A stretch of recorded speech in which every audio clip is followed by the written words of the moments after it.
vidéo qui s'affiche à l'écran, je suis tombée dessus il y a quelques jours et on peut voir une scène vraiment ahurissante.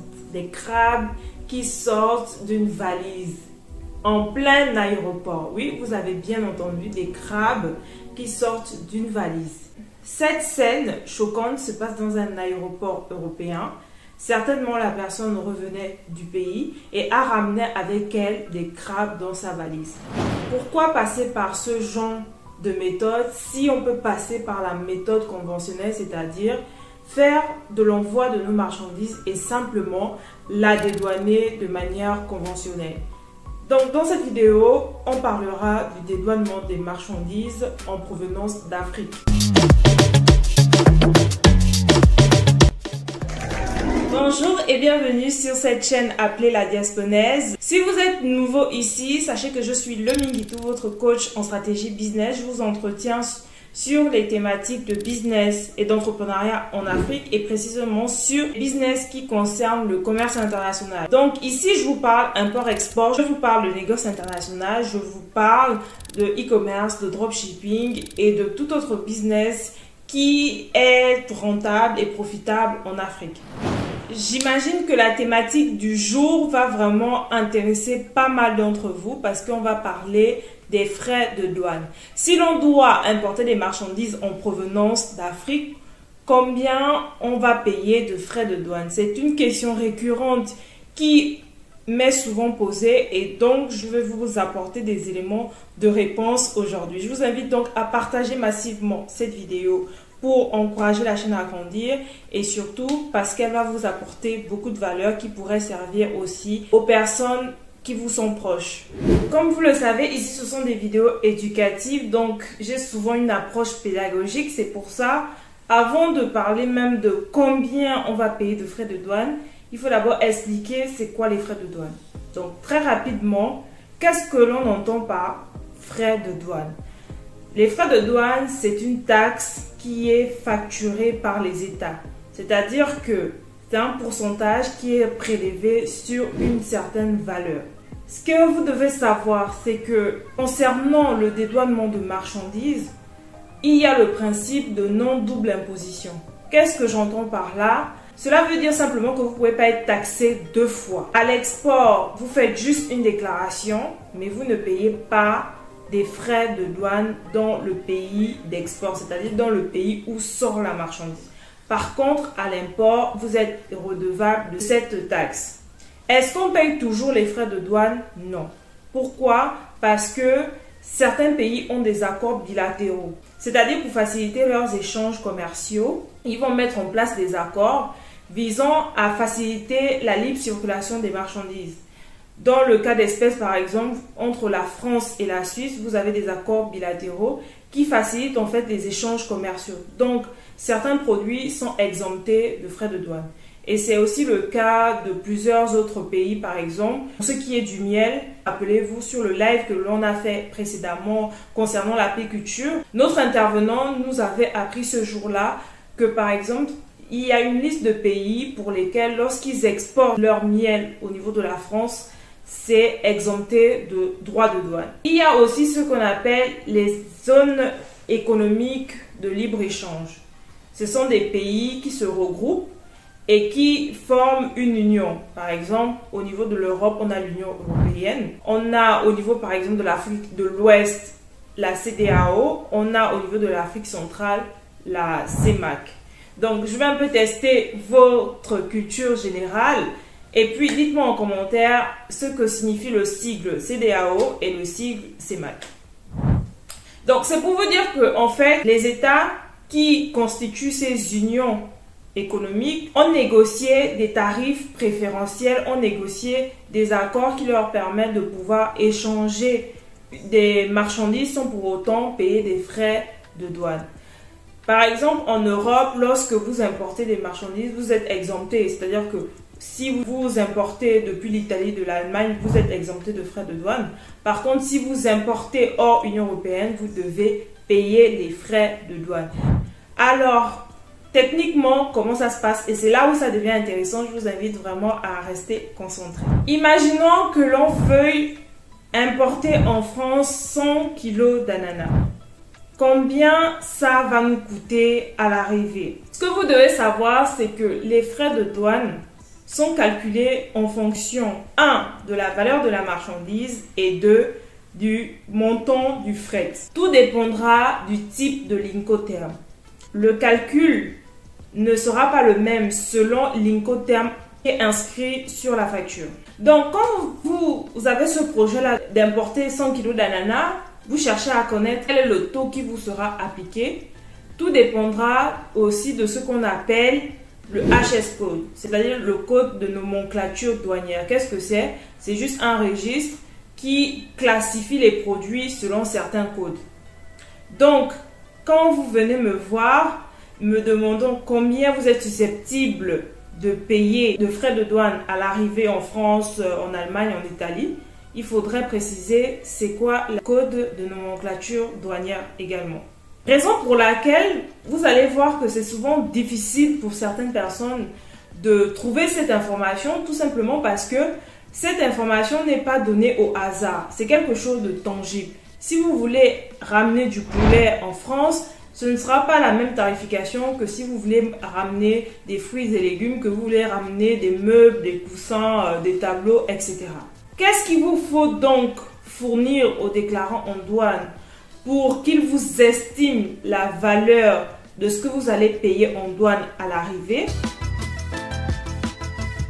Vous devez fournir, et là concentrez-vous bien, la facture commerciale, parce que ici on parle vraiment d'import, pas pour une consommation personnelle, mais pour faire du business. Ok, on est sur une chaîne dédiée à l'entrepreneuriat, donc là je m'adresse à ces personnes-là qui ont pour projet d'importer des marchandises pour les revendre sur le territoire européen.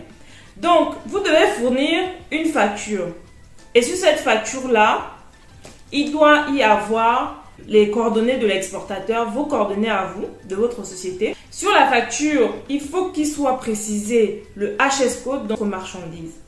C'est-à-dire que par exemple, si vous amenez l'ananas, la papaye, le taro, chaque produit doit avoir son HS code mentionné sur la facture. Il faudra également que sur la facture figure clairement la valeur de la marchandise, les quantités, le poids net et le poids brut de la marchandise. Une question qui m'est souvent posée, c'est que est-ce que en tant que particulier, je peux importer des marchandises ici en Europe et les revendre? Non, ce n'est pas possible. Pourquoi? Parce qu'en fait, au moment du dédouanement, on va vous demander le code EORI. C'est quoi l'EORI? C'est un numéro qui vous est attribué par la douane ici. Vous pouvez faire la demande sur le site Soprano, sur Google. Je vous donne déjà des informations, donc vous pouvez aller compléter en allant clairement sur Google. C'est un code d'identification de tous les acteurs économiques, ce qui permet de savoir qui importe quoi et qui exporte quoi au sein de l'Union européenne ou à destination d'autres pays. Donc, en plus de la facture, il vous faudra bien sûr les documents de transport. Si vous faites du fret aérien, il faudra la LTA pour justifier en fait la valeur du fret.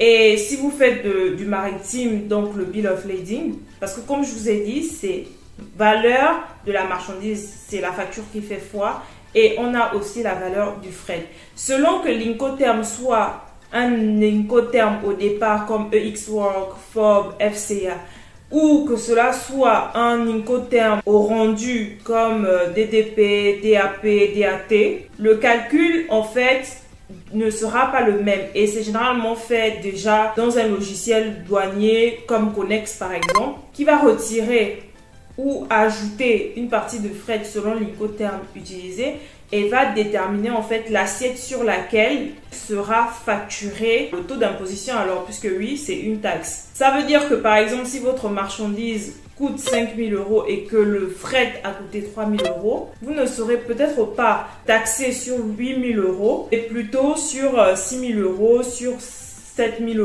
€ par exemple. À partir d'où les déclarations doivent être faites. Retenez également que vos déclarations doivent être faites au premier point d'entrée dans l'Union européenne. C'est-à-dire que par exemple, si on a fait une cargaison qui arrive à Marseille mais qui doit être livrée à Paris, votre déclaration douanière sera faite à Marseille parce que on calcule la valeur de la marchandise au niveau du premier point d'entrée sur l'Union européenne. Maintenant, si votre marchandise, par exemple, doit aller vers un autre pays comme l'Italie, l'Europe, mais en passant par la France, au niveau de Marseille, en fait, il y aura un calcul qui sera fait pour déterminer la valeur finalement sur laquelle les frais de douane seront calculés. Et le déclarant en douane, à ce moment-là, il va mettre marchandises en transit. Et c'est arrivé, par exemple, en Pologne ou en Italie, que à ce moment là-bas, vous allez pouvoir finaliser le paiement de vos frais de douane. Donc ça, c'est vraiment la manière la plus simple possible que j'ai essayé de vous expliquer. À l'import également, il y aura la TVA à payer. Il y aura une déclaration sanitaire à faire, voilà, parce qu'il y a deux choses, surtout pour ce qui est des fruits et légumes, des denrées périssables. Il y a une procédure à faire par les services sanitaires qui vont, par exemple, faire le contrôle pour vérifier que ce qui est, par exemple, mentionné sur la fiche phytosanitaire est conforme et que les marchandises ne sont pas avariées, qu'elles sont en bon état, qu'elles ne sont pas contaminées, par exemple. Donc, c'est d'abord le service qui va faire le contrôle. Et s'ils mettent que tout est OK, le déclarant pourra prendre la main et faire la déclaration douanière. Vous voyez qu'en réalité, si on se retrouve à faire venir des marchandises dans nos sacs de voyage, c'est peut-être parce que on ignore complètement comment ça marche. C'est pas si compliqué, il faut juste se conformer à la réglementation et avoir un bon déclarant en douane qui pourra vous orienter et vous aider à ne pas faire d'erreurs. Moi, je suis pour l'excellence, le professionnalisme. Donc, si vous avez ce projet-là, je vous ai déjà donné dans cette vidéo des premiers éléments de réponse. Ne cherchez plus à savoir combien vous allez payer de frais de douane si vous n'avez pas une facture. Si vous avez ce projet d'ouvrir une épicerie en ligne, par exemple de faire venir de la nourriture du pays, cherchez des fournisseurs sur place qui peuvent vous faire une facture pro forma en bonne et due forme où il y aura l'Incoterm, où il y aura les HS codes, la valeur de la marchandise. Vous l'envoyez ici à votre déclarant et en fonction, il pourra faire les calculs et vous estimer les frais de douane ainsi que vous faire un devis sur sa prestation. Parce que oui, le déclarant, s'il fait cette démarche administrative pour vous, vous devez le payer. C'est comme ça que vous devez procéder et en même temps, je vous exhorte à trouver des fournisseurs qui ont déjà l'habitude d'exporter. Ça va vraiment vous faciliter les choses, surtout dans la documentation. Veillez vraiment à avoir l'ensemble des documents complets avant de faire venir votre marchandise. Parce qu'il n'y aura pas cette possibilité de pouvoir faire des documents antidatés. C'est-à-dire que si vous avez envoyé votre marchandise le 5, elle arrive le 6, vous dédouanez le 7 et il manque un document, votre marchandise sera bloquée. Vous n'aurez pas cette possibilité de dire « Ah oui, attendez, je vais aller faire ce document. » Non, c'est pour ça, en amont, il faut vraiment interroger votre déclarant. Il faut faire les choses bien parce que, croyez-moi, la douane française, et je pense que c'est ainsi dans d'autres pays de l'Union européenne, est très très rigoureuse. Il n'y aura pas de « Ah mon frère, vraiment excuse-moi, essaie un peu de fermer les yeux sur ça comme ce qui se fait en Afrique, de soudoyer, de donner un petit pot de vin. » Non, ce qui est écrit, c'est ce qui doit être. Donc je vous exhorte vraiment à prendre les choses au sérieux et de mettre beaucoup de rigueur dans ce que vous faites. Voilà donc ce que je voulais partager avec vous aujourd'hui. J'espère que vous avez aimé cette vidéo. Si c'est le cas, n'hésitez pas à la partager massivement parce que je sais que dans la communauté, il y a beaucoup qui se posent cette question de combien s'élèvent les frais de douane. Vous avez donc compris qu'on ne peut pas répondre à cette question parce que tout dépend de la nature de la marchandise et des autres facteurs que je vous ai partagés aujourd'hui. Je ne pourrais donc pas finir cette vidéo sans vous rappeler que du 28 au 29 octobre, nous serons au Salon Business Africa, stand numéro 62. Si vous avez des questions, si vous avez des projets qui concernent l'import-export, le commerce international ou d'autres sujets que vous souhaitez me rencontrer physiquement, n'hésitez pas à venir nous rencontrer à ce salon qui aura lieu en région parisienne à Rungis. Je serai très heureuse de pouvoir vous accueillir.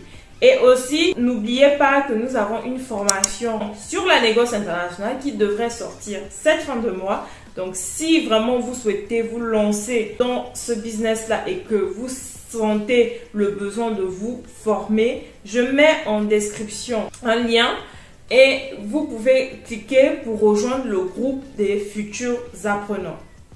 Je reviendrai très bientôt dans une autre vidéo pour vous expliquer un petit peu le contenu de notre formation et quelle est la valeur que vous pourrez en tirer, quels sont les résultats potentiels que vous aurez en choisissant de vous former. C'était Lominguitou, celle qui vous aide à écrire votre success story à l'africaine.